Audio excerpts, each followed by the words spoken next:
కూటమిది పిచ్చి తుగ్లక్ ప్రభుత్వం, చంద్రబాబు తుగ్లక్ ముఖ్యమంత్రి అని మాజీ మంత్రి జోగి రమేష్ ఘాటుగా విమర్శించారు. మాజీ ముఖ్యమంత్రి వైఎస్ జగన్ మావిగన్ అనేసరికి కూటమి నేతల్లో ఒక్కొక్కరికి వణుకు భయం పుడుతున్నాయని అన్నారు. జగన్ గురించి పిచ్చి ప్రేలాపనలు చేసే మంత్రులు నోళ్లను అదుపులో పెట్టుకోవాలని హెచ్చరించారు జోగి రమేష్.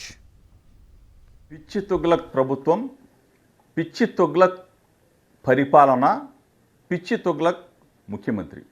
మావిగన్ అనేసరికే వణుకు భయం. అసలు నేను అడుగుతా ఉన్నా, మీకు అమరావతి మీద ఒక అవగాహన ఉందా? చంద్రబాబు నాయుడు సూటిగా మాట్లాడుతూ ఉన్నా. అమరావతిలో 33,000 ఎకరాలు అన్నావు, 50,000 ఎకరాలు చేసావు, మళ్ళీ 1,00,000 కావాలంటావు, 1,50,000 కావాలంటావు.